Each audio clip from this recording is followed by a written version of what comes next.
መንፈሳዊ መንገድ በመከተል ነው።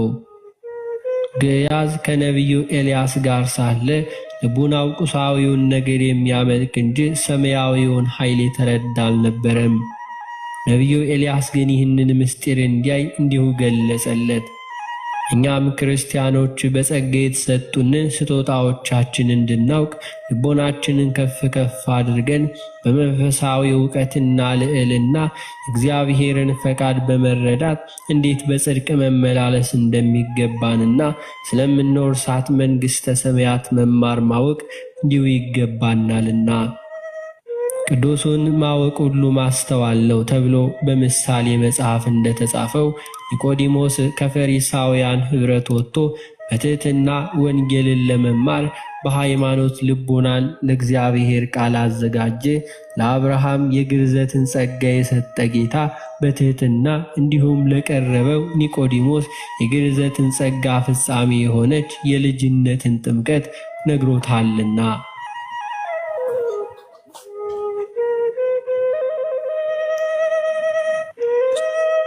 ኒቆዲሞስ ወደ መድኃኔ ዓለም ለመማር የሄደው በሌሊት ነበረ። ኒቆዲሞስ በሚታሰብበት የአብይ ጾም ሰንበት በጸሎተ ቅዳሴ የሚያዜመው የክቡር ዳዊት መዝሙር በሌሊት ጎበኘኸኝ፣ እንዲሁም ልቤንም ፈተንከው፣ እንዲሁም ፈተንከኝ፣ አመፃንም ሁሉ አልተገኘብኝም፣ የሰውን ሥራ አፌ እንዳይናገር ይህንን የሚያስረዳ ነው። ሌሊት በባሕሪው ሕሊናን ለማሰብሰብ በተመስጦ ለመማር የሚመች ነውና። ክርስትናም በተጋሉ ሕይወት በመትጋት ሥጋንን በቀንና በሌሊት ነፍስን እንደሚገዛ ይህንን ለማድረግ የሚኖር ሕይወት ነው። ጌታችን ሐዋርያቱ ወደ ፈተና እንዳትገቡ ትጉና ጸልዩ ባለው መሠረት ቤተ ክርስቲያንም በቀንና በሌሊት በኪዳኑ በቅዳሴው በማኅሌቱ እግዚአብሔርን ታመሰግናለች። የቅዱሳን አባቶቻችን አባ ቢሾይ በሌሊት ጸሎት እንቅልፍ እንዳያስቸግራቸው ጸጉራቸውን ከዛፍ ቅርንጫፍ በማሰር እንዲሁ ይተጉ ነበር። ለኒቆዲሞስ በሌሊት ገስግሶ ወደ ጌታችን መምጣት ልጅነትን ለምናገኝበት የምስጢረ ጥምቀት ትምህርት እንደተገለጠለት እኛም በሌሊት በነግ ጸሎት እንዲሁ በመትጋት ረቂቅ የሆነውን መንፈሳዊ ዕውቀት ሰማያዊ ምስጢርን እንዲሁ ይገልጥለታልና።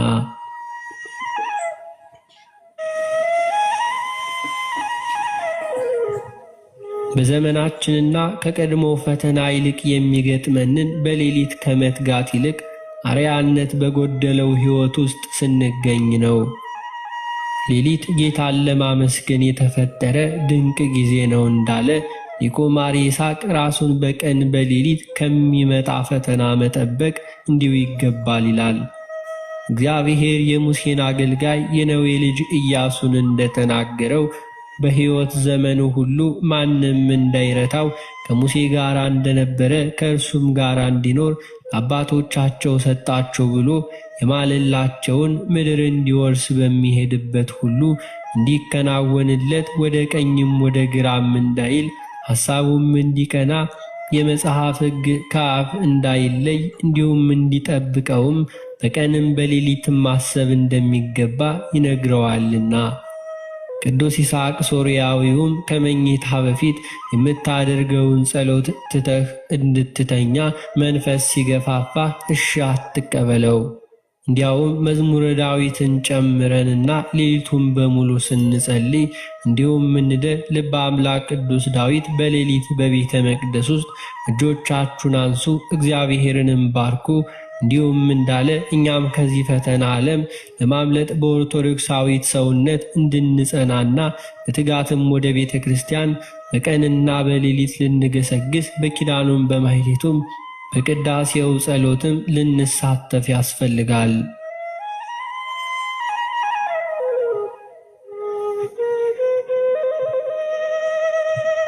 ኒቆዲሞስ ማንንም ሳይፈራ እውነትን በመመስከር ከሳሾችን ሁሉ አሳፈራቸው።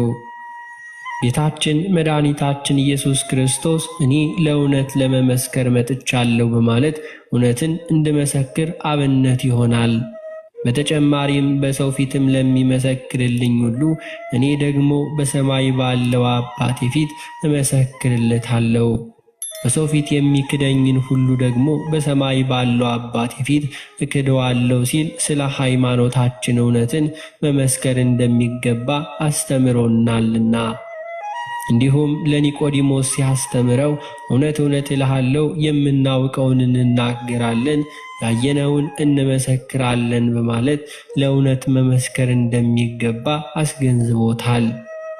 ይህንንም ቃል ከራሱ ጋር በማዋሃድ የአይሁድ ፋሲካ በዓል በቀረበበት ወቅት ጸሐፍቶችና የካህናት አለቆች ጌታን ለመያዝ የሙሴን ሕግ አጣመው ሊያስፈርዱበት በሚጥሩበት ጊዜ ኒቆዲሞስ የእውነት ምስክርነቱን አረጋገጠ። የሙሴ ፈጣሪ መሆኑን ባለማወቃቸው ምክንያት የካህናት አለቆች ተሰብስበው ክርስቶስን ለመያዝ ሲመካከሩ ከሙሴ ከመጽሐፍ ሕግ ጠቅሶ ሊቃውንተ ኦሪትን አፍ አስያዛቸው። እርሱም እንዲሁ ኒቆዲሞስ ነበረ። በዚህም የተነሳ ሳይስማሙ ወደ ቤታቸው እንዲበታተኑ ምክንያት የሆነ ታላቅ ሰው ነው።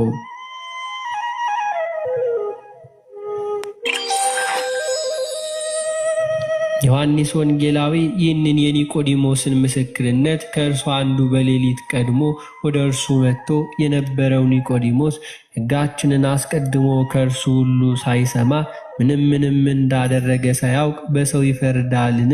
እንዲሁ አላቸው። እነርሱም መለሱና አንተም ደግሞ ከገሊላ ነህን? ነቢይ ከገሊላ እንዳይነሳ እንዲሁ መርምርና እያሉት እያንዳንዱም ወደ ቤቱ ሄደ። ይህም በማለት ገልጾታል። ኒቆዲሞስ ያለ ፍርሃትና ያለ ኀፍረት በካህናት ፊት እውነትን መስክሯል። እውነትንና ፀሐይን ፈርቶ እንዲሁ የትም መድረስ አይቻልም። ካህናቱን መጽሐፍ ጠቅሶ እውነትን ተናግሮ አሳፈራቸው። በመሪዎች ፊት፣ በታላቅ ሰዎች ፊት እውነትን መመስከር ክርስትናችን የሚያስገድደን ቁም ነገር ነው። ቤተ ክርስቲያናችን ሰማዕታት እያለች የምትዘክራቸው ቅዱሳን በሙሉ ለእውነት ብለው ራሳቸውን ለክርስቶስ አሳልፈው የሰጡ ናቸው። በፍርሃትና እንዲሁም በኀፍረት በይሉኝታና በሐዘኔታ እውነትን አለመመስከር በክርስቶስ ፊት ያስጠይቃል እንጂ አያስመሰግንም።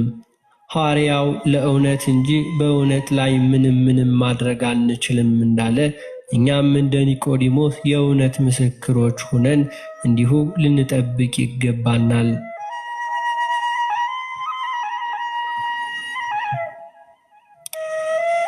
ኒቆዲሞስ እስከ መጨረሻው በመጽናት ለታላቅ ክብርን በቅቷል።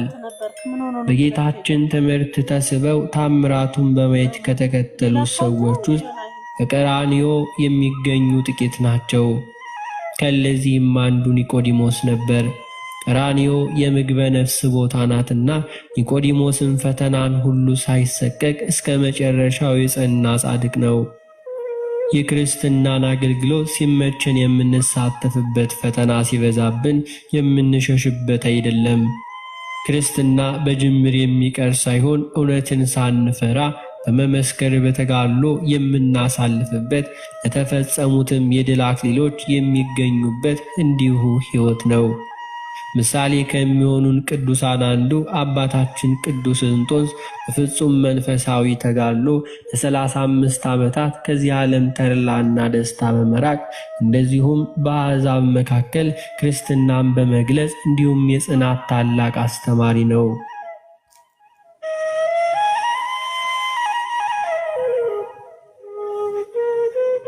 ኒቆዲሞስም ከጌታችን በተማረው ትምህርት ጸንቶ ለመኖር የበቃ አባት ነው። የሃይማኖቱም ጽናትም በተግባር የተፈተነ ነው። እዚህም ማሳያ የሚሆን ጌታችን ኢየሱስ ክርስቶስ በተሰቀለ ጊዜ የአርማትያ ሰው ከሚሆን ከዮሴፍ ጋር በመሆን የአይሁድን እንዲሁ ድንፋታ ሳይፈራ እርሱ ያገኘኛል ሳይል እንዲሁም በድፍረት የጌታችንን ቅዱስ ሥጋውን በንጹሕ ልብስ በተልባ እግር በበፍታም ገንዞ በአዲስ መቃብር በጌቴ ሰማኒ እንዲሁ የቀበረ ሰው ነው። ኒቆዲሞስ ከአዲስ ኪዳን ካህናት ቀድሞ የጌታችንን ነፍስ የተለየው መለኮት የተዋህደው ክቡር ሥጋውን ለመገነዝ የበቃ አባት ነው። የጌታችንን ክቡር ሥጋውን ገንዘው ሲቀብሩ በጸናች የተዋህዶ እምነት ጌታ እንደገለጠላቸው ቅዱስ እግዚአብሔር ቅዱስ ኃያል ቅዱስ ሕያው ዘኢይመውት የሚለውን ቤተ ክርስቲያናችን እስከ ዕለተ ምጽአት የክርስቶስን ሥጋና ደም ስትባርክ የምትጠቀምበት ጸሎት እስከ ፍጻሜው እንደዚሁ እየጸለዩ ነበር። በዚህም ኒቆዲሞስ ከአዲስ ኪዳን ካህናት ቀድሞ ምስጢረ ጥምቀትን ከጌታ እንደተማረ እንደዚሁም የአዲስ ኪዳን የምስጢራት አክሊል ምስጢረ ቁርባንን እንዲሁ ተማረ።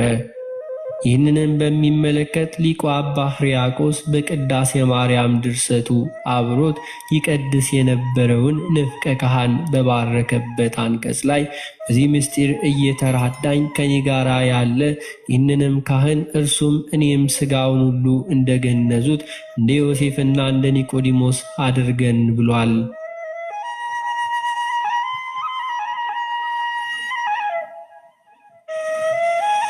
እኛም እንደ ኒቆዲሞስ በእውቀታችን፣ በሥልጣናችን፣ በሀብታችን ባለን ማንነት ሳንታበይ ራሳችንን ዝቅ በማድረግ የእውነተኛ አባቶችን ትምህርት ምክርና ተግሣጽ ልናደምጥ በተግባርም ልናውለው ይገባናል።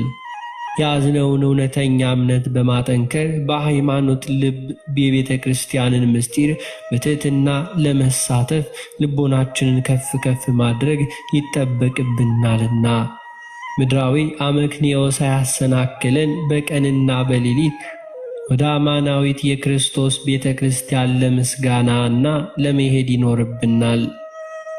እውነትን በማድረግ ሕይወት የሚገኝበትን ቃለ እግዚአብሔር ያለ ኀፍረትና ያለ ፍርሃት ልንመሰክር ያስፈልጋል። ክርስትና ምድራዊ ስጦታና ታምራት የሚገለጥባት በገሊላ ባሕር አጠገብ ብቻ ሳይሆን መከራና ሥቃይ ባለበት በቀራንዮ መገኘት ሁሉ ይጠበቅብናልና በፈተናና በመከራ ጊዜም ቢሆን በእምነት ልንጸልይና የበለጠ በመታመን ልናገለግል ይገባናል።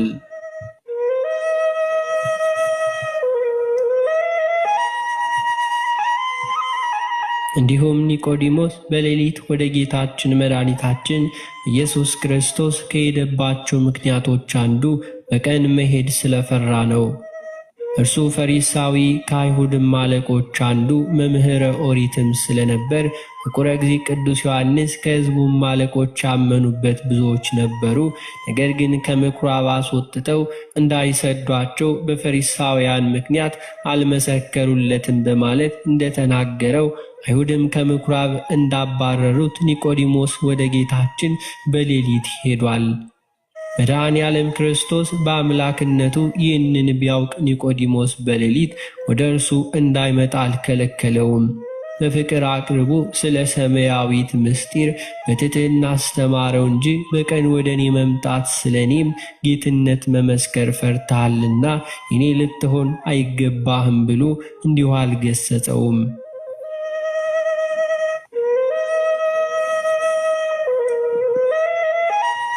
ኒቆዲሞስ መምህር ሆይ ልታስተምር ከእግዚአብሔር ዘንድ እንደመጣ እናውቃለን። እግዚአብሔር ከእርሱ ጋር ከሆነው በቀር አንተ የምታደርገውን ይህንን ታምር ሊያደርግ የሚችል የለምና በማለት ተናገረ። ከዚህም ጊዜ ጌታችን የገነት በር ስለሆነው ስለ ምስጢረ ጥምቀት አስፍቶና አምልቶ በምሳሌ ጭምር አስረዳው። እውነት እውነት እልሃለሁ ዳግም ያልተወለደ ሰው የእግዚአብሔርን መንግሥት ለማየት አይቻለውም።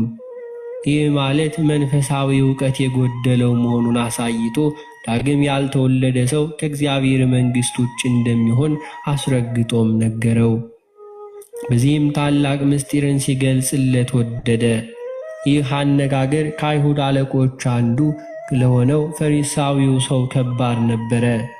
ስለዚህም ኒቆዲሞስ ምስጢሩ እንዲሁ ቢጸናበት ጌታችን እንዲህ በማለት ጠየቀው፣ ሰው ከሸመገለ በኋላ እንደምን ሊወለድ ይችላል? ዳግመኛ ይወለድ ዘንድ ወደ እናቱ ማኅፀንስ ተመልሶ ይገባ ዘንድ ይችላልን? ጌታችንም ለኒቆዲሞስ መልሶ የአዳም ልጆች ሁሉ ከውሃና ከመንፈስ ዳግም ካልተወለዱ በመንፈስ ቅዱስ መታደስን የሚያሰጥ ጥምቀት እንዲሁ ካልተጠመቁ መንግሥተ ሰማያት መውረስ እንደማይችሉ እንዲሁ አስረዳው።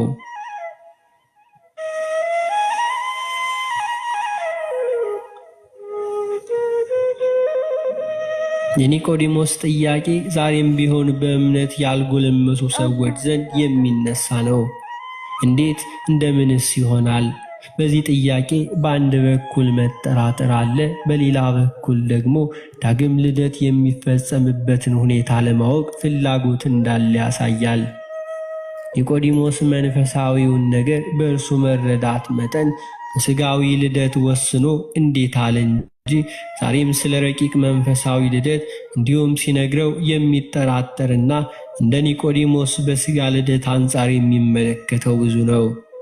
የተመሰገነ ቅዱሱ ሐዋርያው ጳውሎስ ለሥጋዊ ሰው ግን እግዚአብሔር መንፈስ ነኝ ሞኝነትም ይመስለዋል፣ እንዲሁም አልቀበለውም፣ በመንፈስም የሚመረምር ስለሆነ ሊያውቅ አይችልም እንዳለ። ሰው በመጀመሪያ ከወላጆቹ የሚወለድ የሥጋ ልደት አለው። ከሥጋም የተወለደ ሥጋ ነው። ሁለተኛው ልደት ደግሞ ዳግም ልደት፣ ሰው ከውሃና ከመንፈስ የሚወለድ ነው።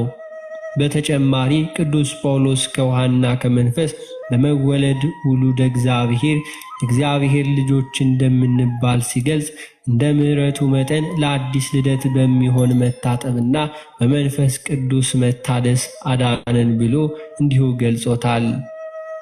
በመሆኑም ምስጢረ ጥምቀት አንድ ጊዜ ይፈጸማል፣ አይደገምም። እኛም አንድ ጊዜ ከእናታችን የሥጋ ልደት እንዳገኘን ሁሉ ከመንፈስ ቅዱስም አንድ ጊዜ እንወለዳለን።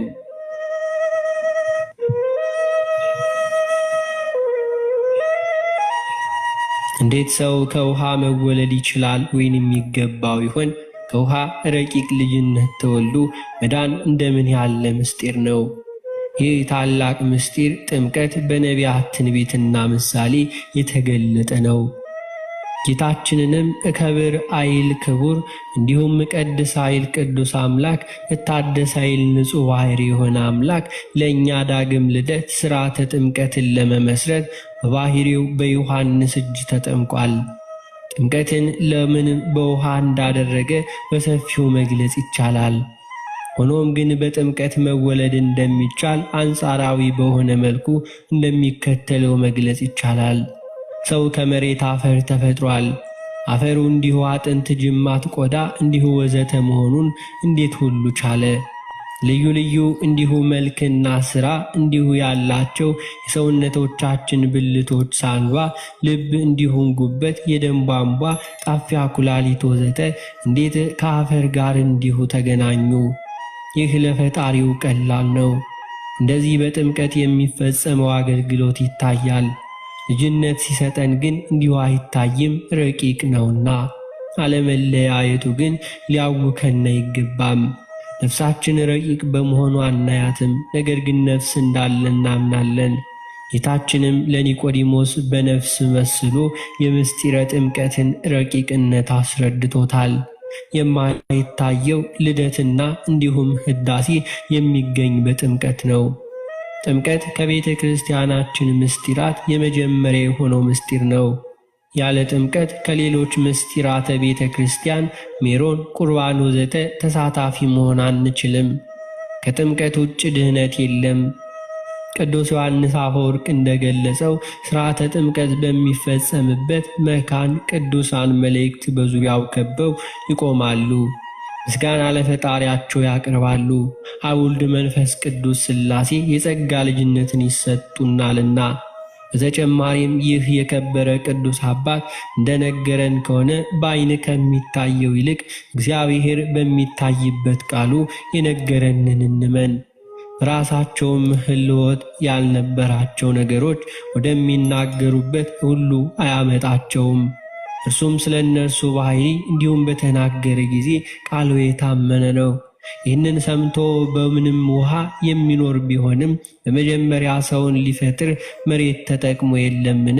ለእግዚአብሔር ያለ መሬት ሰውን መፍጠር ይቻለው አልነበረምን? እንዲሁም እንበል።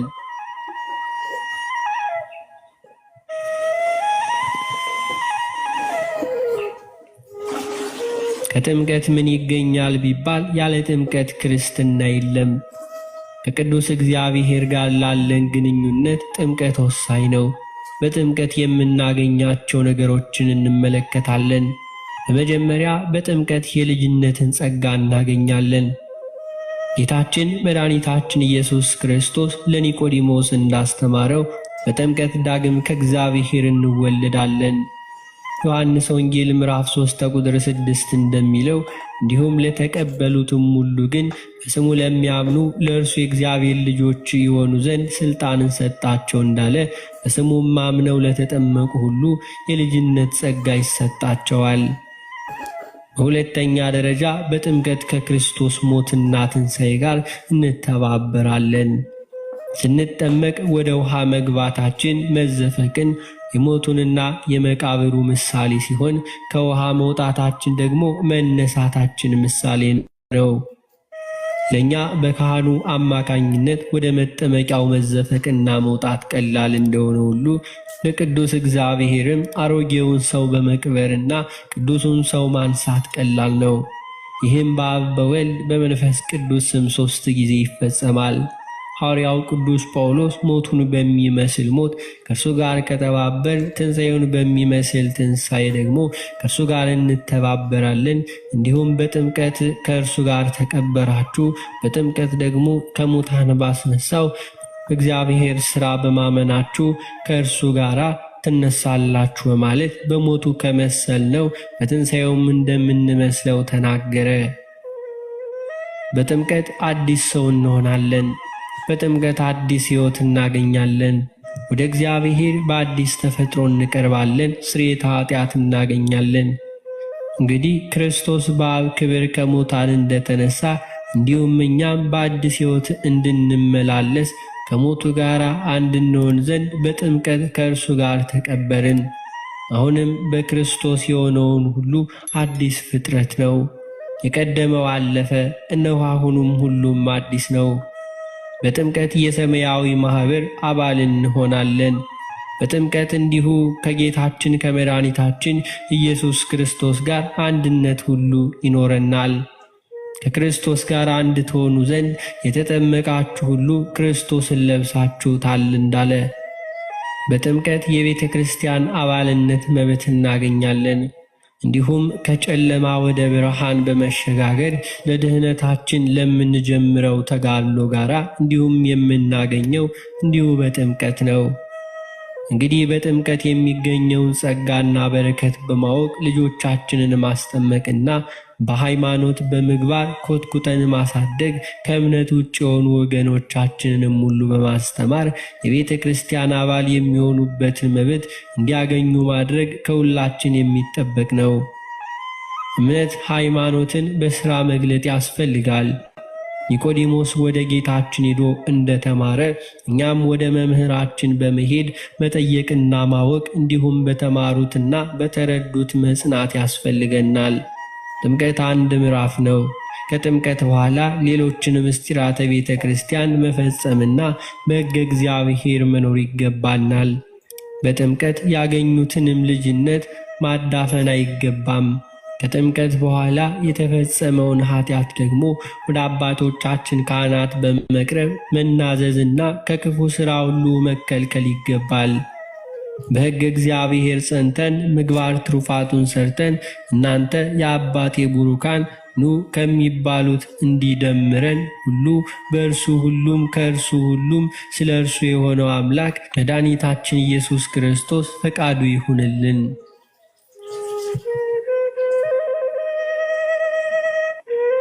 በዐቢይ ጾም 7ኛ ሳምንት ኒቆዲሞስ የዕለቱ መዝሙርም እንዲህ ይላል።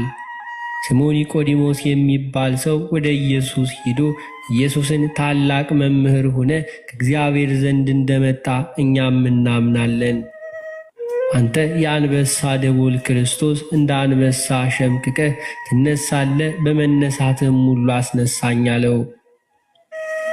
ይህም የመልእክቱ ምንባብም እንዲህ ይላል። የሐዋርያው ቅዱስ ጳውሎስ መልእክት ወደ ሮሜ ሰዎች ምዕራፍ 7 ከቁጥር 1 እስከ 19። ወንድሞቼ ሆይ ሕግን ለሚያውቁ እናገራለሁና ሰው ባለበት ዘመን ሁሉ ሕግ እንዲገዛው አታውቁምን? ያገባች ሴት ባሏ በሕይወት ሲኖር ከእርሱ ጋር በሕግ ታስራለችና፣ ባሏ ቢሞት ግን ስለ ባል ከሆነ ሕግ ተፈታለች። ስለ ባሏ በሕይወት ሳለ ለሌላ ወንድ ብትሆን አመንዝራ ትባላለች። ባሏ ቢሞት ግን ከሕግ አርነት ወጥታለችና ለሌላ ወንድ ብትሆን አመንዝራ አይደለችም። እንዲሁም ወንድሞች ሆይ እናንተ ደግሞ በክርስቶስ ሥጋ ለሕግ ተጋላችኋል፣ ለእግዚአብሔር ፍሬ እንድናፈራ እናንተ ለሌላ ከሙታን ለተነሣ ለእርሱ ትሆኑ ዘንድ በሥጋ ሳለን በሕግ የሚሆን የኀጢአት መሻት ለሞት ፍሬ እንዲሁም ሊያፈራ በብልቶቻችን ይሠራ ነበርና፣ አሁን ግን ለእርሱ ሁሉ ለታሰርንበት ስለ ሞትን ከሕግ ተፈተናልና፣ ለዚህም በአዲሱ መንፈስ ኑሮ እንገዛለን እንጂ በአሮጌው በፊደል ኑሮ አይደለም። እንግዲህ ምን እንላለን? ሕግ ኀጢአት ነውን? አይደለም። ነገር ግን በሕግ ሳይሆን ኀጢአትን ሁሉ ባላወቅን ነበር።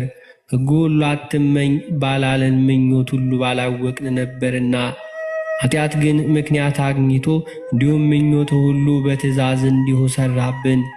ኀጢአት ያለ ሕግ ምውት ነውና፣ እኔም ድሮ ያለ ሕግ ሕያው ነበርኩኝ።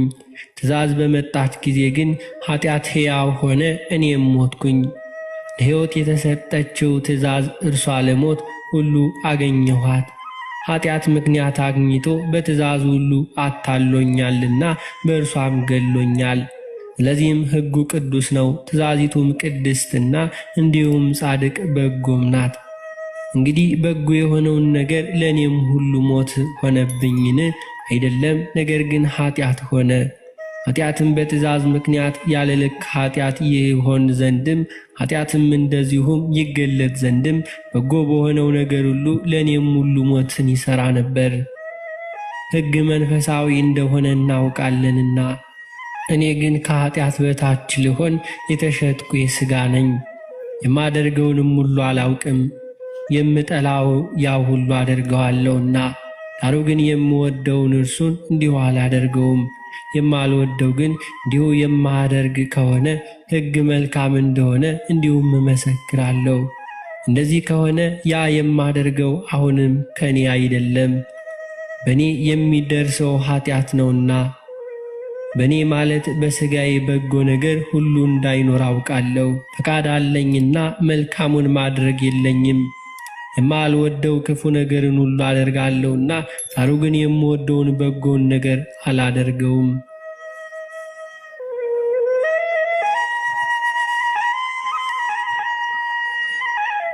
አንደኛ ዮሐንስ መልእክት ምዕራፍ 4 ቁጥር 18 እስከ 21 እንዲህ ይላል። ፍጹም ፍቅር ፍርሃትን አውጥቶ ይጥላል እንጂ በፍቅር ፍርሃት የለም። ፍርሃት ቅጣት አለውና፣ የሚፈራ ሰው ፍቅሩ ፍጹም አይደለም። እርሱ አስቀድሞ ወዶናል፣ እኛም እንወደዋለን። ማንንም እግዚአብሔርን እወዳለሁ እያለ ወንድሙን ቢጠላ ሐሰተኛ ነው። ያየውን ወንድሙን የማይወድ ያላየውን እግዚአብሔርን ሊወድ እንዴት ይችላል? እግዚአብሔርን የሚወድ ወንድሙ ግን ደግሞ እንዲወድ ይህችንም ትእዛዝ ከእርሱ አለችና ይላል። በሐዋርያት ሥራ ምዕራፍ 5 ቁጥር 34 እስከ 42 እንደሚለው፣ ነገር ግን በሕዝቡ ሁሉ ዘንድ የከበረ የሕግ መምህር ገማልያል የሚሉት አንድ ፈሪሳዊ በሸንጎ ተነስቶ ሐዋርያትን ጥቂት ፈቀቅ እንዲያደርጓቸው አዘዘ። እንዲህም አላቸው፣ የእስራኤል ሰዎች ሆይ ስለ እነዚህ ሰዎች ምን እንደምታደርጉ ራሳችሁ ተጠንቀቁ። እዚህም ወራት አስቀድሞ ቴዎዳስ እኔ ታላቅ ነኝ ብሎ ተነስቶ ነበርና 400 የሚያክሉ ሰዎች ከእርሱ ጋር ተባበሩ። እርሱም እንዲሁ ጠፋ። የሰሙትም ሁሉ እንዲሁም በተኑ፣ እንደምንም ሁሉ ሆኑ። ከዚያም በኋላ ሰዎች በተጸየፉበት ዘመን የገሊላዊው ይሁዳ ተነሳ። ብዙ ሰዎችንም ሁሉ አሸፍቶ እንዲሁ አስከተለ። እርሱም ጠፋ፣ የሰውንም ሁሉ ተበታተኑ። አሁንም እላችኋለሁ ከእነዚህ ሰዎችም ተለዩ፣ እንዲሁም ተዋቸው። ይህ ሐሳብ ይህንን ሥራ ከሰው እንደሆነ ሁሉ ያጠፋዋልና ከእግዚአብሔር እንደሆነ ግን እንዲሁ ታጠፏቸው ዘንድ አይቻላችሁም። በእርግጥም ከእግዚአብሔር ጋር ስትጣሉ ምናልባት እንዳትገኙ። ሰሙትም። ሐዋርያትንም ወደ እነርሱ ጠርተው እንዲሁ ገረፋቸው። በኢየሱስ ስም እንዳይናገሩ አዘው ፈቷቸው። እነርሱ ስለ ስሙ ሁሉ ይናቁ ዘንድ የተገባቸው ስለሆነ ግን ስለተቆጠሩ እንዲሁ ከሸንጎ ፊት ደስ እያላቸው ወጡ። ዕለት ዕለትም በመቅደሱና በቤታቸውም ስለ ኢየሱስ ስለ እርሱ ክርስቶስ እንደሆነ ማስተማርንና መስበክንም አልተውም።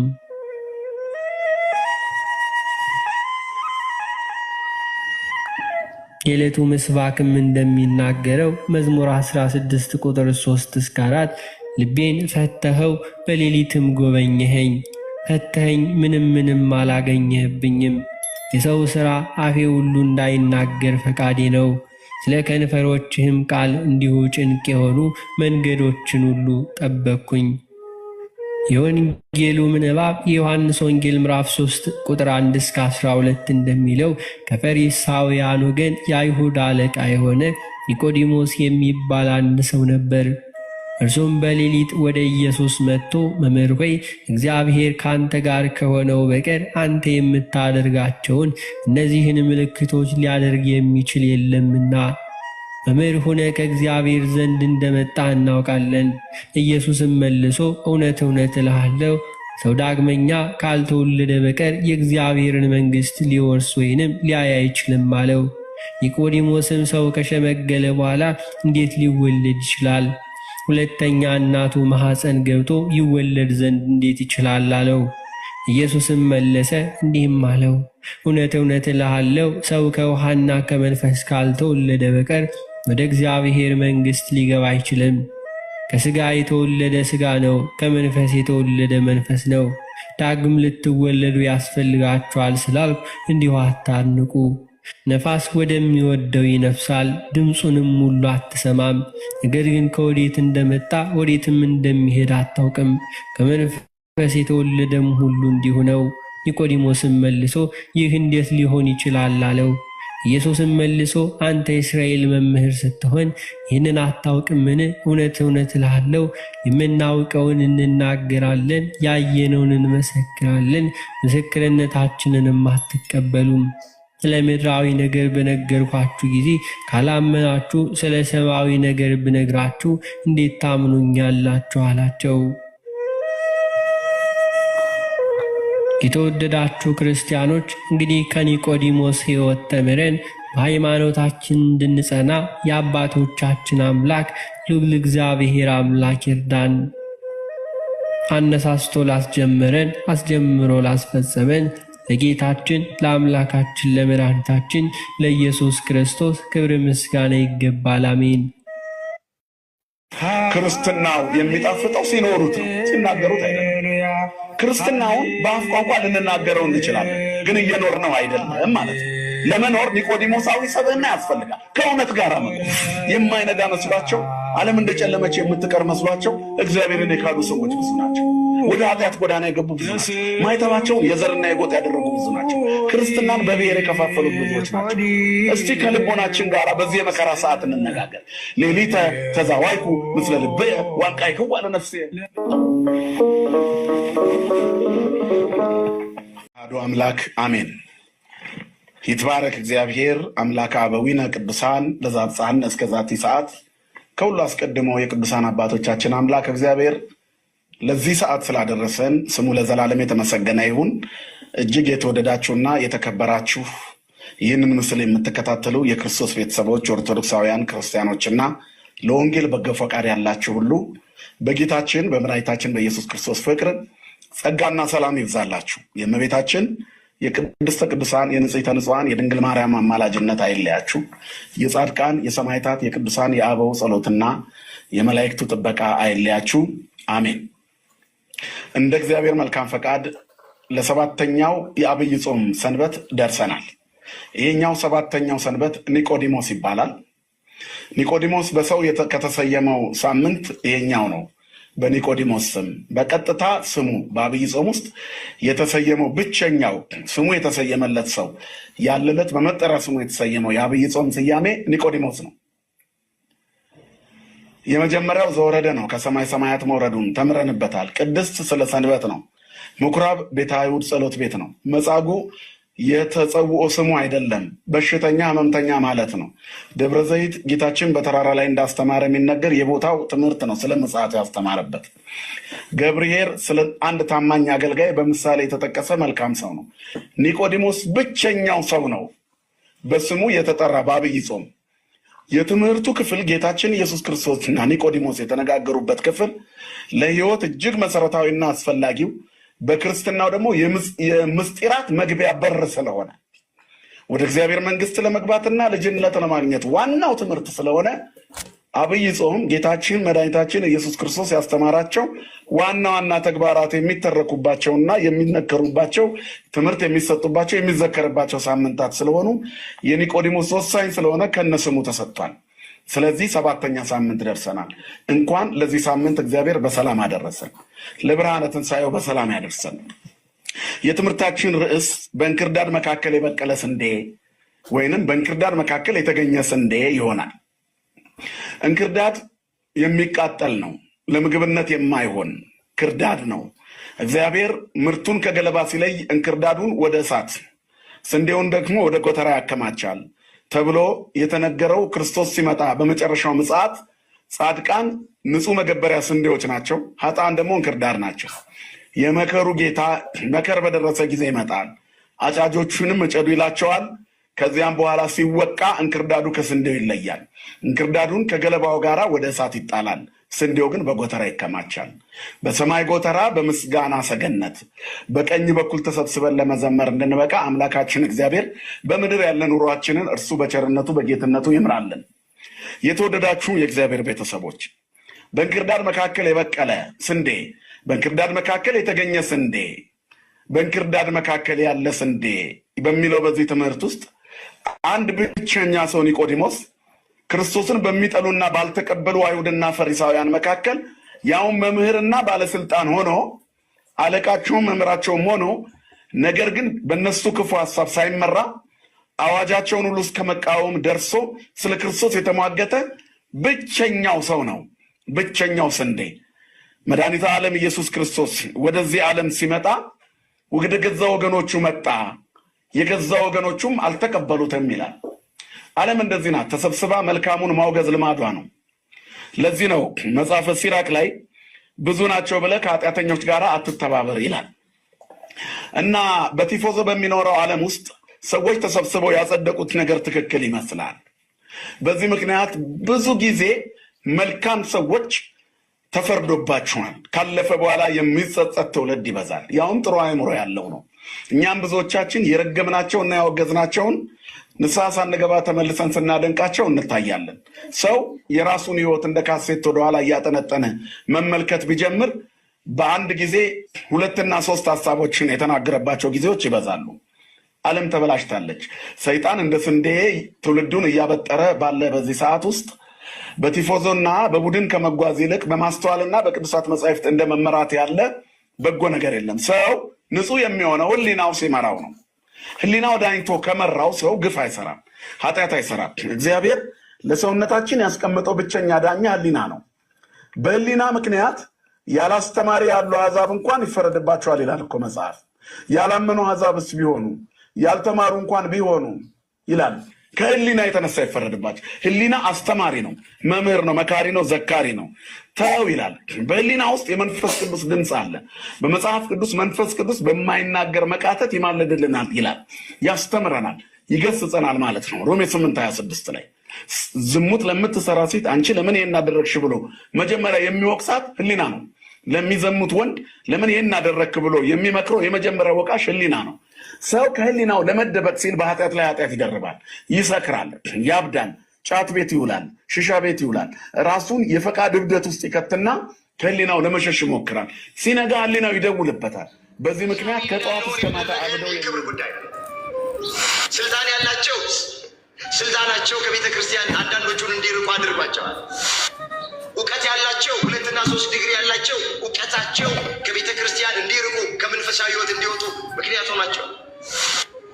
ገንዘብ ያላቸው አንዳንዶቹ በገንዘባቸው ምክንያት ከመንፈሳዊ ህይወት የወጡ ሰዎች አሉ። እባካችሁ በየዓመቱ የአብይ ጾም 7ኛ ሳምንት ኒቆዲሞስ ነው ማለት ብቻ በቂ አይደለም። እኛም እንደ ኒቆዲሞስ የእውነት ምስክር እንሆን። ገንዘብ ይሁን ስልጣን ይሁን እውቀት ይሁን ከእግዚአብሔር የሚለየን ከሆነ ከመንፈሳዊ ሕይወት የሚለየን ከሆነ ከአገልግሎት የሚያወጣን ከሆነ እነዚህ ነገሮች በሙሉ ለእኛ ጣዖቶች ናቸው። ብዙ ጊዜ እግዚአብሔርን ቃል ሰምተን ጉባኤ ተካፍለናል። ከብዙ አባቶች እግር ስር ቁጭ ብለናል። ግን ስንቶቻችንን እንደ ኒቆዲሞስ ሳንፈራና ሳናፍር ስለ ክርስትናችን እየመሰከርን ያለ? እንደ ኒቆዲሞስ የተማርነውን ትምህርት በቢሮአችን ውስጥ በቤታችን ውስጥ በተሰማራንበት መስክ ሁሉ ሳናፍርና ሳንፈራ እንድንመሰክር አምላካችን እግዚአብሔር ሁላችንንም ይርዳል።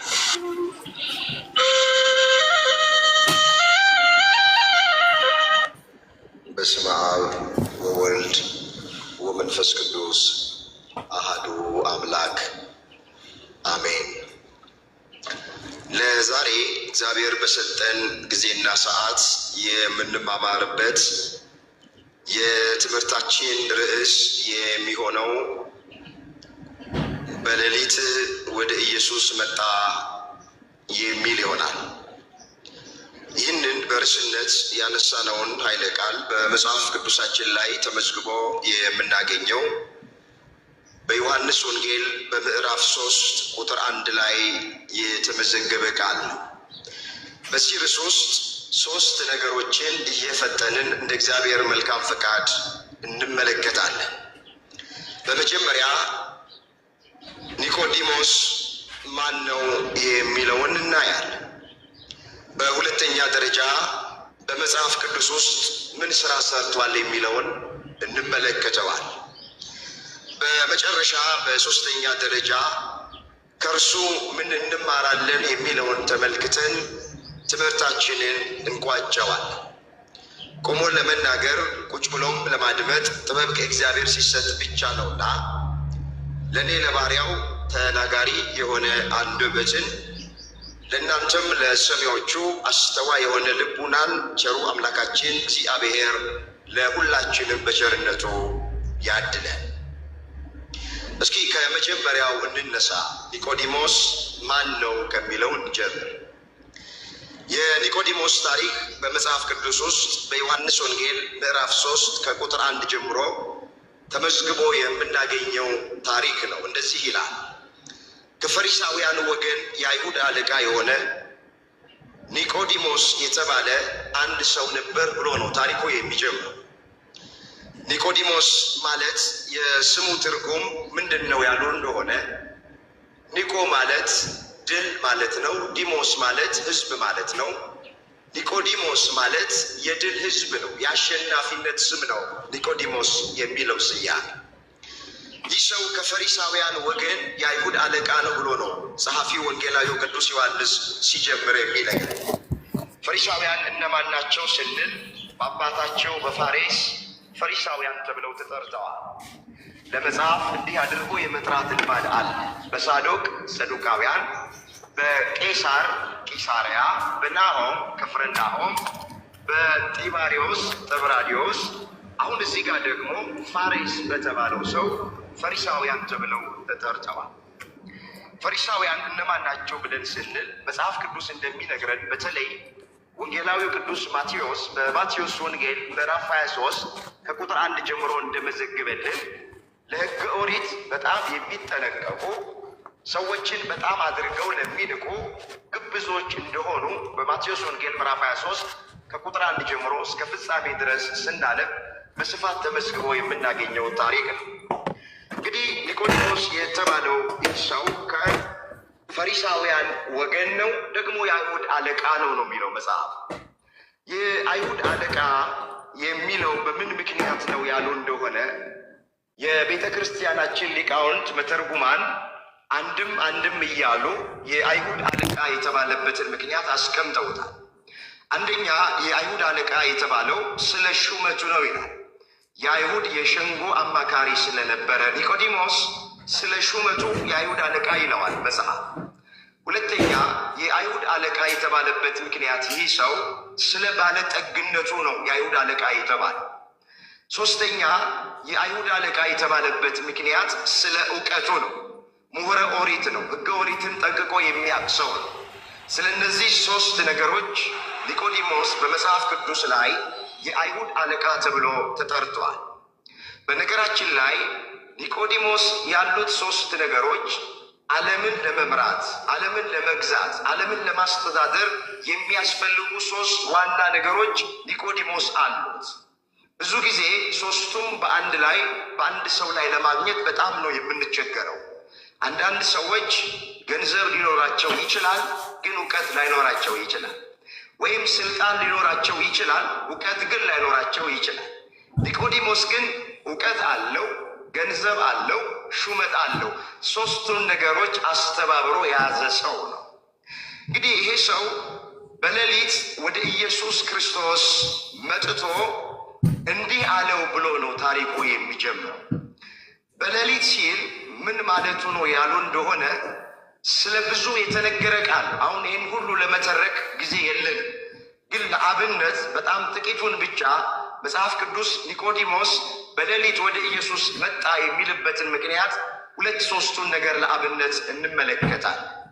በመጀመሪያ በሌሊት ወደ ኢየሱስ መጣ የሚልበት ምክንያት አይሁድ ከኢየሱስ ክርስቶስ ጉባኤ የተገኘ ሰው ከምኵራብ እንዲወጣ የሚል አዋጅ ስለነበራቸው አይሁድን ስለፈራ ከምኵራብ እንዳያስወጡት ተደብቆ በሌሊት ወደ ኢየሱስ ይመጣ ነበረ።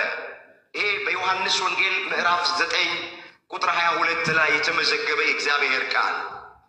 ከኢየሱስ ክርስቶስ ጉባኤ የተገኘ ሰው፣ ከሱ ጋር አብሮ የሚውል ሰው ከምኵራባችን ይውጣ ይሰደድ የሚል አዋጅ አይሁድ አውጀዋል።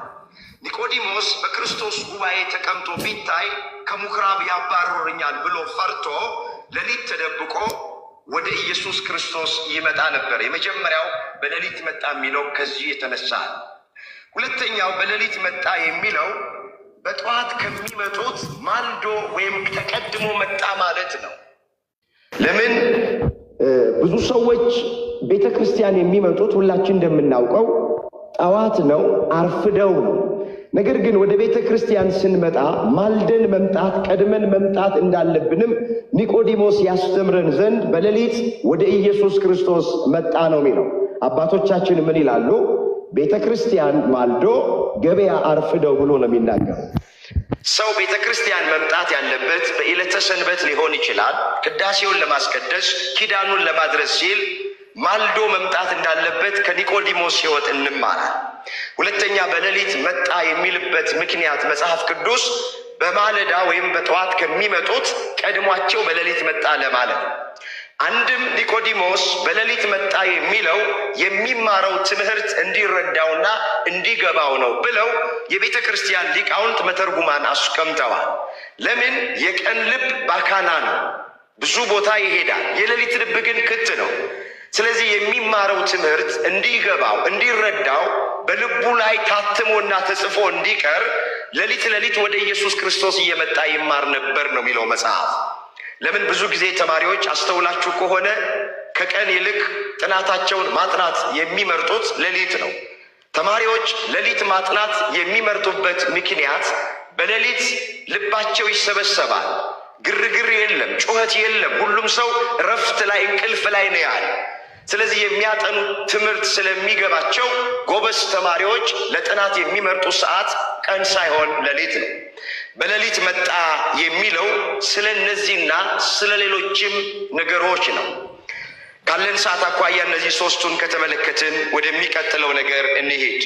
በሌሊት ወደ ኢየሱስ መጣና መምህር ሆይ አለው። እግዚአብሔር ከእርሱ ጋር ካልሆነ በቀር አንተ የምታደርጋቸውን እነዚህ ተአምራቶች ማንም ሰው ሊያደርጋቸው አይችልም። ከእግዚአብሔር ዘንድ መምህር ሆነ ተልከ እንደመጣ እናውቃለን ብሎ ኒቆዲሞስ ተናገረ ይላል። ቃሉን አስተውሉት። እግዚአብሔር ከእርሱ ጋር ካልሆነ በቀር አንተ የምታደርጋቸውን እነዚህ ተአምራቶች፣ ምልክቶች ማንም ሰው ሊያደርጋቸው እናምናለን አላለም፣ እናውቃለን ያለ። ወገኖቼ እግዚአብሔር አዋቂ ብቻ እንድንሆን አይደለም የሚፈልገው። እግዚአብሔር የሚፈልገው እግዚአብሔርን የሚያስደስተው አማኝ እንድንሆን ነው። ከአዋቂዎች በላይ እግዚአብሔር የሚደሰትባቸው በአማኞች ላይ እውቀታችን ወደ እምነት የማያደርሰን ከሆነ ፍርድን ከማክበድ ያለፈ ጥቅም የለው። እውቀት ያስፈልጋል፣ ልክ ነው። ግን እውቀት ብቻውን ያለ እምነት ከሆነ ምንም አይነት ውጤት ወይንም ጥቅም የለው። ስለዚህ ኒቆዲሞስ ምን አለ? ከእግዚአብሔር ዘንድ ተልከን እንደመጣ እናምናለን ሳይሆን ያለው እናውቃለን አለ። እውነቱን ነው። ኢየሱስ ክርስቶስ ኤልሻዳይ ነው፣ ሁሉን ቻይ ነው። እኔና አብ አንድ ነን ብሎ ነው የተናገረው። ኒቆዲሞስ ይህንን ያለ እግዚአብሔር ከእርሱ ጋር ካልሆነ በቀር አንተ የምታደርጋቸውን እነዚህ ተአምራቶች፣ ምልክቶች ማንም ተራ የሆነ ሰው ሊያደርጋቸው አይችልም ብሎ ነው የተናገረው። ለምን? እውር የሚያበራ ነው ጌታችን፣ ለምጻምን የሚያነጻ ነው፣ ሽባን የሚረታ ነው፣ ጎባጣን የሚያቀና ነው፣ ድውያንን የሚፈውስ ነው። በዚሁ በዮሐንስ ወንጌል ምዕራፍ 2 ላይ እንኳን ስንመለከት በዶኪማስ ሰርግ ቤት ተገኝቶ ውሃውን ወደ ወይን ጠጅ ቀይሯል። ዝቅ ብለን ቁጥር 13 ላይ ደግሞ ስንመለከት ወደ ቤተ መቅደስ ውስጥ ገብተው የጸሎት ቤትን የንግድ ቤት ያደረጉትን በጅራፍ እየገረፈ ከመቅደስ ውስጥ አስወጥቷቸዋል። መጽሐፍ ቅዱስን ስናነብ፣ በተለይ ወንጌልን ስናነብ ጌታችን መድኃኒታችን ኢየሱስ ክርስቶስ ብዙ ድንቃ ድንቅ ተአምራቶችን አድርጓል። ይህንን ነው ኒቆዲሞስ የተናገረው። ጌታችን ኢየሱስ ክርስቶስ ለኒቆዲሞስ እንዲህ ብሎ መለሰለት። እውነት እውነት እልሃለሁ አለ፣ ሰው ዳግመኛ ካልተወለደ የእግዚአብሔርን መንግሥት ሊያያት አይችልም ነው ያለ። አስተውሉ የእግዚአብሔር ልጆች። ኒቆዲሞስ ከላይ ትምህርቱን እያደነቀ ተአምራቱን እያደነቀ ነው የሚናገረው። አቤት ትምህርት፣ አቤት ተአምራት እያለ ነው አድንቆ የሚናገረው። ጌታችን ልክ ብለሃል አላለው። ምንድን ነው ያለው? አቤት ተአምራት በማለት አቤት ትምህርት በማለት የእግዚአብሔር መንግሥት አትወረስም። የእግዚአብሔርን መንግሥት መውረስ ከፈለግ ዳግመኛ ልትወለድ ይገባሃል ብሎ ኢየሱስ ክርስቶስ ወደሚፈልገው ጉዳይ ገባ ነው የሚለው። ይህን ሲለው ኒቆዲሞስ ረቀቀበት ነው የሚለው። በልቡ ውስጥም ሰው እንዴት ዳግመኛ ሊወለድ ይችላል? ወደ አባቱ አብራክ ወደ እናቱ ማህፀን ገብቶ ነው የሚወለደው ብሎ በልቡ ያወጣና ያወርድ ጀመረ። ልብ ያመላለሰውን ኩላሊት የሚያጤሰውን ያው ሚያቅ አምላክ እግዚአብሔር ልደቱን ነግሮት መወለጃውን አልነገረውም ነበርና አሁን መወለጃውን እንዲህ ያለ ነገረው። እውነት እውነት እልሃለሁ አለ፣ ሰው ከውሃና ከመንፈስ ዳግመኛ ካልተወለደ በቀር ወደ እግዚአብሔር መንግሥት አይገባም ብሎት ተናገረው። ወገኖቼ፣ ውሃ ያለው ጥምቀቱን ነው። መንፈስ ያለው እግዚአብሔር መንፈስ ቅዱስን ነው። ሰው ከውሃ ከጥምቀት ከመንፈስ ከእግዚአብሔር መንፈስ ቅዱስ ዳግመኛ ካልተወለደ በቀር ወደ እግዚአብሔር መንግሥት አይገባም አለ። እግዚአብሔር የተመሰገነ ይሁንና ይህን ድምፅ የምንሰማ በሩቅ በቅርብ ያለን ሁላችን የቤተ ክርስቲያን ልጆች ወንዶች በ40 ቀን ሴቶች በ80 ቀን ከማኅፀነ ዮርዳኖስ ከአብራከ መንፈስ ቅዱስ በጥምቀት ዳግም ተወልደን የእግዚአብሔር ልጆች ሆነናል። ልጆቹ ያደረገን አምላክ ስሙ የተመሰገነ ይሆን። ወገኖቼ፣ ስንቶቻችንን የእግዚአብሔር ልጆች እንደሆንን የምናውቅ? በጥምቀት የእግዚአብሔር ልጆች ሆነናል። በእምነት የእግዚአብሔር ልጆች ሆነናል። የሁላችሁ ከስልጣንም በላይ ትልቁ ስልጣን የእግዚአብሔር ልጅ የመሆን ስልጣን ነው። መጽሐፍ እንደዚህ ይላል፣ ለተቀበሉት ሁሉ ግን በስሙ ለሚያምኑት ለእነርሱ የእግዚአብሔር ልጆች የሆኑ ዘንድ ስልጣንን ሰጣቸው።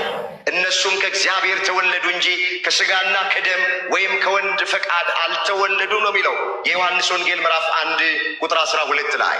ስለዚህ ትልቅ ስልጣን አለን። በጥምቀት ያገኘ ነው የእግዚአብሔር ልጅ የመሆን ስልጣን። ወገኖቼ፣ በጥምቀት ከምናገኛቸው ብዙ ጸጋዎች መካከል አንዱ የሥላሴ ልጅ ነው የምንሆነው። የእግዚአብሔር ልጅ ነው የምንሆነው በጥምቀት ይላሉ አባቶቻችን። የሰው ልጅ የእግዚአብሔር ልጅ ይሆናል ነው የሚሉት። አሁንም ልጆቹ ያደረገን አምላክ ስሙ ለዘላለም የተመሰገነ ይሆን። እንመለስ። ሰው ከውሃና ከመንፈስ ካልተወለደ በቀር ወደ እግዚአብሔር መንግሥት ሊገባ አይችልም ብሎአል።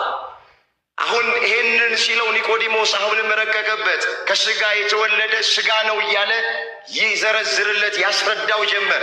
ከመንፈስ የተወለደ መንፈስ ነው። ዳግመኛ ልትወለዱ ያስፈልጋል ስላልኩኝ አታድንቅ። ንፋስ ወደ ወደደበት ይነፍሳል፣ ከወዴት እንደመጣ ወዴት እንደሚሄድም አታውቅም። ከመንፈስ ቅዱስም በጥምቀት ዳግም ከእግዚአብሔር ስትወለዱ እንደዚሁ ነው ብሎ ምሳሌ መስሎ ለኒቆዲሞስ ተናገረው ይላል። እስኪ ታሪኩን እዚህ ጋር እናብቃውና ከኒቆዲሞስ ሕይወት ከዚህ ታሪክ የምንማረው ምን እንደሆነ እየዘረዘረን ባለን አጭር ሰዓት እንመልከት። ከኒቆዲሞስ የምንማረው ነገር ምንድን ነው ብለን ስንል ወገኖቼ፣ ከኒቆዲሞስ በመጀመሪያ የምንማረው የእውነት ምስክር መሆንን እንማራለን። እንዴት ነው የእውነት ምስክር መሆን እያሉ እንደሆነ ትዝ ይላችሁ እንደሆነ ኒቆዲሞስ በአንድ ወቅት ጌታችን መድኃኒታችን ኢየሱስ ክርስቶስ አይሁድ በያዙት ጊዜ ምስክርነቱን ሰጥቷል። ይህ ታሪክ በዮሐንስ ወንጌል በምዕራፍ 7 ቁጥር 50 ጀምሮ የተመዘገበ ቃል ነው። ልመለከተው ወዳለሁ። አስተውሉት ይህንን ኃይለ ቃል።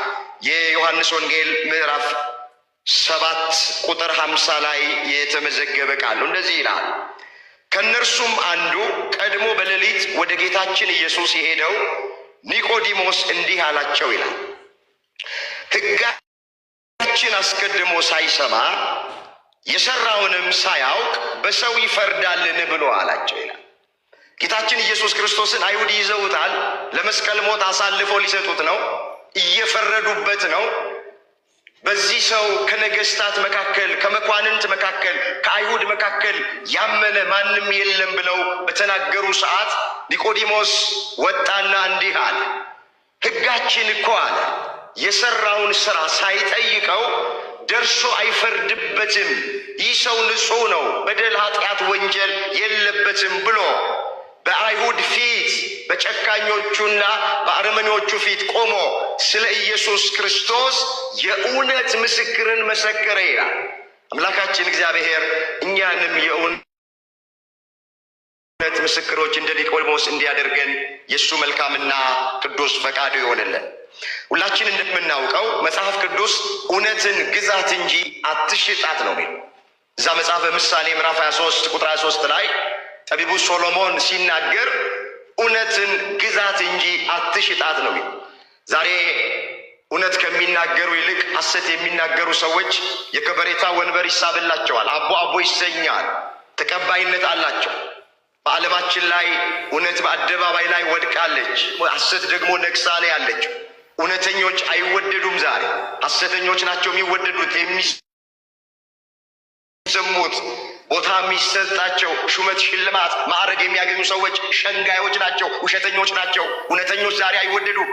እባካችሁ በየዓመቱ የአብይ ጾም 7ኛ ሳምንት ኒቆዲሞስ ነው ማለት ብቻ በቂ አይደለም። እኛም እንደ ኒቆዲሞስ የእውነት ምስክር እንሆን፣ ስማ ጽድቅ እንሆን፣ እውነት እንናገር፣ እውነት እንመስክር።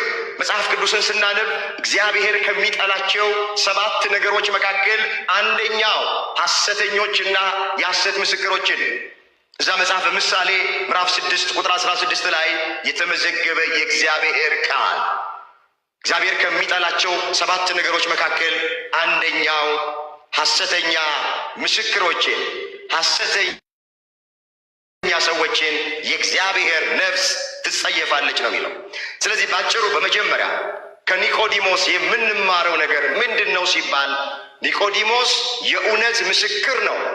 ስለዚህ እኛም የእውነት ምስክሮች እንሁን በተሰማራንበት መስክ። ዛሬ ስንት ሰው ነው በሐሰት ተመስክሮበት ወይኔ ወረደው? ዛሬ ስንት ሰው ነው በሐሰት ተመስክሮበት ጥቅሙን ማግኘት የሚገባውን ያጣ፣ እየተገፋ ያለው፣ እየተሰደደ ያለው? ዛሬ እውነት የተቀበረችበት ሐሰት የነገሰችበት ዘመን። ስለዚህ መጀመሪያው ከዚህ ኒቆዲሞስ የምንማረው የእውነት ምስክር እየሆንን በክርስትና ሕይወታችን ውስጥ እንድንኖር ነው።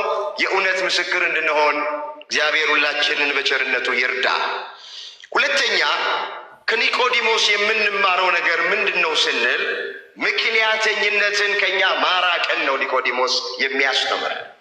እንዴት ያሉ እንደሆነ ቀን ቀን ቅድም እንደተረክነው በመግቢያችን ላይ ስራ ይበዛበታል። የአይሁድ አለቃ የሸንጎ አማካሪ ነው ብለናል። ፍርድ እንዳይጓደል፣ ድሃ እንዳይበደል ዙፋን ላይ ተቀምጦ ህዝቡን የሚያስተዳድር ሰው ነው። በሚገባችሁ ቋንቋ በሰውኛው ቢዚ የሆነ ሰው ነው ኒቆዲሞስ። ጊዜ ሰዓት ባይኖረው ባይመቸው፣ ነገር ግን ሌሊት ወደ ኢየሱስ ክርስቶስ እየሄደ ከእግሩ ስር ቁጭ ብሎ ይማር ነበር ነው የማይመቸውን እንደሚመች እያደረገ ማለት። ኒቆዲሞስ ምክንያት ላቅርብ ቢል አጥጋቢ ምክንያት ያለው ሰው። ለምን ወደ ክርስቶስ ጉባኤ አትሄድም? ለምን ቃሉን አትሰማም? ለምን አትማርም? ተብሎ ኒቆዲሞስ ሲጠየቅ ምክንያት ላቅርብ ቢል ኒቆዲሞስ አጥጋቢ ምክንያት ማቅረብ ይችል ነበረ። ስራ ይበዛብኛል፣ አይመቸኝም፣ ጊዜ የለኝም ማለት ይችል ነበረ። ኒቆዲሞስ ግን እንደዚህ አላለም። ቀን ባይመቸው ማታውን አመቻችቶ ወደ ክርስቶስ ጋር እየመጣ ከእግሩ ስር ቁጭ ብሎ ይማር ነበር የሚል። ስለዚህ ሁለተኛ ከኒቆዲሞስ የምንማረው ምክንያትን ማቅረብ ትተን ወገኖቼ በክርስትና ሕይወታችን መበርታት፣ በሃይማኖታችን መበርታት፣ ቤተ ክርስቲያን መምጣት፣ ቃሉን መስማት፣ ጉባኤ መካፈል፣ መጾም፣ መጸለይ፣ ቅዱስ ሥጋውን ክቡር ደሙን መቀበል ነው የሚጠቅመን። መጽሐፍ እንደዚህ ይላል፣ መጥቼ ባልነገርኳቸውስ ኃጢአት ባልሆነባቸው ነበረ። አሁን ግን ይላል መጽሐፍ ለሚሰሩት ኃጢአት ምክንያት የላቸውም ተብሎ ተጽፏል። እዛ የዮሐንስ ወንጌል ምዕራፍ 15 ቁጥር 22 ላይ የተመዘገበ የእግዚአብሔር ቃል መጥቼ ባልነገርኳቸውስ ኃጢአት ባልሆነባቸው፣ አሁን ግን ለሚሰሩት ኃጢአት ምክንያትም ምላሽም የላቸውም ነው። አሁን ብዙ ሰዎች ለምንድን ነው የማትጾሙት ሲባሉ ምክንያት ያቀርባሉ። ወገኖቼ ለምን እንደማንጾም የምናቀርበው ምክንያት አይደለም የሚጠቅመን፣ መጾማችን ነው የሚጠቅመን። ለምን እንደማንጸልይ የምናቀርበው ምክንያት አይደለም የሚጠቅመን፣ መጸለያችን ነው የሚጠቅመን። ለምን ከተጣላነው ሰው ጋር እንደማንታረቅ የምናቀርበው ምክንያት አይደለም የሚጠቅመን፣ መታረቃችን ነው የሚጠቅመን። ለምን ቅዱስ ሥጋውን ክቡር ደሙን እንዳልተቀበልን የምናቀርበው ምክንያት አይደለም የሚጠቅመን፣ ቅዱስ ሥጋውን ክቡር ደሙን መቀበላችን ነው የሚጠቅመን። ብዙ ሰው በምክንያት ነው ያለው። ቅዱስ ጳውሎስ ምን አለ? እዛ ገላትያ ምዕራፍ 5 ላይ መጠራታችሁ አለ ለሥጋ ምክንያት አይስጥ አለ። ለአርነት ተጠርታችኋል አለ። ለነጻነት ነው የተጠራችሁት አለ። ነገር ግን ይሄ መጠራታችሁ ለሥጋ ምክንያት አይስጥ ተብሎ ነው የተጻፈ። ስለዚህ ብዙ ሰው በምክንያት ነው ያለ። እኔ እኮ ጉባኤ መካፈል እፈልጋለሁ ግን ጊዜ የለኝም የሚሉ ሰዎች አሉ። እኔ እኮ ቅዳሴ ማስቀደስ እፈልጋለሁ ግን ጊዜ የለኝም የሚሉ ሰዎች አሉ። እኔ እኮ መጾም እፈልጋለሁ ነገር ግን እያሉ ምክንያት የሚያቀርቡ ሰዎች አሉ። ይኸውላችሁ ክርስቲያኖች፣ ይሄ ድምፅ የሚሰማችሁ በእግዚአብሔር ዘንድ አጥጋቢ የሚባል ምክንያት የለም። ስለዚህ ምክንያተኝነትን ከኛ አርቀን ወደ ክርስቶስ፣ ወደ አምላካችን፣ ወደ ቤተ ክርስቲያን፣ ወደ ጉባኤ፣ ወደ ቃሉ፣ ወደ መንፈሳዊ ሕይወታችን እንድንመለስ አምላካችን እግዚአብሔር ሁላችንን በቸርነቱ ይርዳ። የመጨረሻው ሶስተኛው ከኒቆዲሞስ የምንማረውን ባጭሩ ተመልክቼ ትምህርቴን ቋጨዋል። ወገኖች የሶስተኛ ከኒቆዲሞስ የምንማረው ምንድን ያሉ እንደሆነ ይህ ሰው ቅድም ስንተርክ ገንዘብ አለው፣ ስልጣን አለው፣ እውቀት አለው ብለናል። ገንዘቡ፣ ስልጣኑ፣ እውቀቱ ከክርስቶስ አለየው። ቃሉን እንዳይሰማ አላደረገው። አሁን ብዙዎቻችን መንፈሳዊ እንዳንሆን ያደረገን የክብር ጉዳይ። ስልጣን ያላቸው ስልጣናቸው ከቤተ ክርስቲያን አንዳንዶቹን እንዲርቁ አድርጓቸዋል። እውቀት ያላቸው 2 እና 3 ዲግሪ ያላቸው እውቀታቸው ከቤተ ክርስቲያን እንዲርቁ ከመንፈሳዊ ሕይወት እንዲወጡ ምክንያት ሆናቸዋል። ገንዘብ ያላቸው አንዳንዶቹ በገንዘባቸው ምክንያት ከመንፈሳዊ ሕይወት የወጡ ሰዎች አሉ። ኒቆዲሞስ ወገኖቼ በደንብ አስተውሉ። ገንዘብ ነው፣ ገንዘብ አለው። እውቀት ነው፣ እውቀት አለው። ስልጣን ነው፣ ስልጣን አለው። ሶስቱም ነገሮች አሉት። ግን ሶስቱም ነገሮች እያሉት ከክርስቶስ ስር የማይጠፋ ሰው። በእውነት ያለን ነገር ከሃይማኖት የሚለየን ከሆነ፣ ከቤተ ክርስቲያን የሚለየን ከሆነ፣ ከመንፈሳዊ ሕይወት የሚያወጣን ከሆነ ያ ነገር ለእኛ ጣዖታችን። በደንብ አድርጋችሁ ስሙኝ። ገንዘብ ይሁን፣ ስልጣን ይሁን፣ እውቀት ይሁን ከእግዚአብሔር የሚለየን ከሆነ፣ ከመንፈሳዊ ሕይወት የሚለየን ከሆነ፣ ከአገልግሎት የሚያወጣን ከሆነ እነዚህ ነገሮች በሙሉ ለእኛ ጣዖቶች ናቸው። ጣዖት ማለት እንጨት ጠርቦ ድንጋይ ጠርቦ ለሱ መንበርከክ፣ መውደቅ፣ መነሳት ብቻ አይደለም።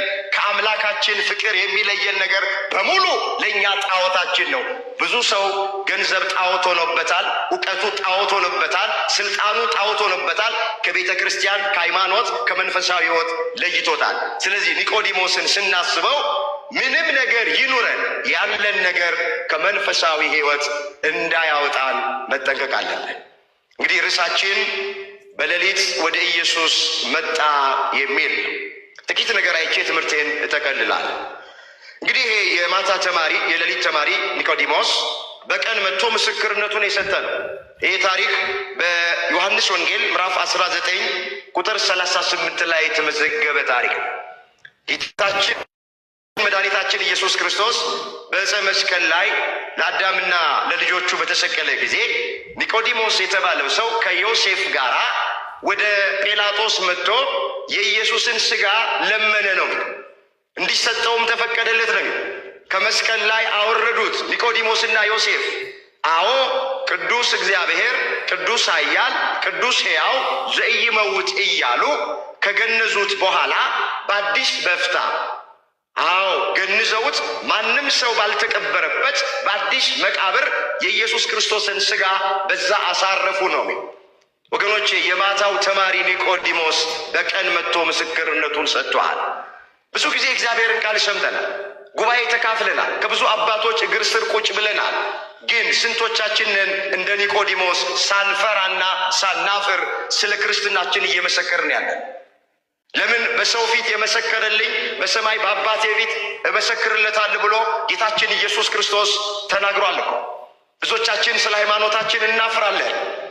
መንፈሳዊ መስለን መታየት አንፈልግም እኮ። አንዳንዶቻችን ዲያቆን መሆናችን እንዳይታወቅብን የምንፈልግ ሰዎች አለን። ሰባኪ መሆናችን፣ ሰንበት ተማሪ መሆናችን እንዳይታወቅባቸው የሚፈልጉ ሰዎች አሉ። ታውቃላችሁ፣ የሚደበቁ ሰዎች አሉ። ቤተ ክርስቲያን አጠገብ እንኳን ሲያልፉ ብቻቸውን ሲሆኑ የሚሳለሙ፣ ከሌላ ሰው ጋር በሃይማኖት ማይመስላቸው ሰው አጠገብ ካለ ግን ሳይሳለሙ ፈርተውና አፍረው የሚያልፉ ሰዎች አሉ። ኒቆዲሞስ ይሄንን አያስተምረንም። ኒቆዲሞስ በሌሊት ተማረ፣ በማታ ተማረ። በቀን መጣና ንጉሡን ጠየቀው። የኢየሱስ ሥጋ ይሰጠኝ አለ። ተሰጠው። ቅድም እንደተረክነው በጎልጎታ መቃብር ውስጥ የኢየሱስ ክርስቶስን ሥጋ አሳረፈ፣ በዚያ ቀበረው ተብሎ ነው የተጻፈው። ስለዚህ እንደ ኒቆዲሞስ የተማርነውን ትምህርት በቢሮአችን ውስጥ፣ በቤታችን ውስጥ፣ በተሰማራንበት መስክ ሁሉ ሳናፍርና ሳንፈራ እንድንመሰክር አምላካችን እግዚአብሔር ሁላችንንም ይርዳል። በሌሊት ወደ ኢየሱስ መጣ። እንግዲህ ያለነው ሌሊት ላይ ነው። እንደ ሀገር ያለነው ሌሊት ላይ ነው። እንደ ቤተ ክርስቲያን መፍትሄው ወደ እግዚአብሔር መምጣት ነው።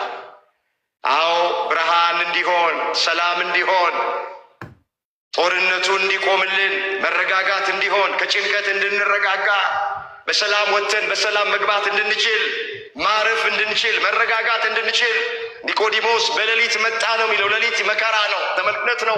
ሌሊቱ ረሃብ ነው፣ ሌሊቱ ጭንቅ ነው። የዚህ ምሳሌ ነው። በዚህ ሰዓት ወደ አምላካችን ወደ እግዚአብሔር እንምጣ፣ በእምነት እንምጣ፣ በጾም በጸሎት እንምጣ። አምላካችን እግዚአብሔር ታሪክ ይቀይራል፣ ነገር ይገለብጣል፣ እንቆቅልሽ ይፈታል፣ የልባችንን መሻት ይፈጽማል። ማን ነው ዛሬ ማይጨነቅ? ማን ነው ኑሮ ሌሊት ያልሆነበት ጨለማ ያልሆነበት ሰው ማን አለ? ሁላችን ያለነው ጨለማ ውስጥ ነው፣ ሌሊት ውስጥ ነው። ተስፋ ቆርጠን አንገታችንን ደፍተን ያለነው፣ ዙሪያው ገደል ሆኖብናል፣ ቀኑ ጨልሞብናል። ታሪክ ወደሚቀይረው ብርሃን መስጠት ወደሚችለው ወደ አምላካችን ወደ እግዚአብሔር እንምጣ። እሱ ሁሉን ቻይ ነው፣ ኤልሻዳይ አምላክ ነው። ይበቃናል። በሌሊት ወደ ኢየሱስ መጣ። ያስተማረን የመከረን የገሰጸን እግዚአብሔር ስሙ የተመሰገነ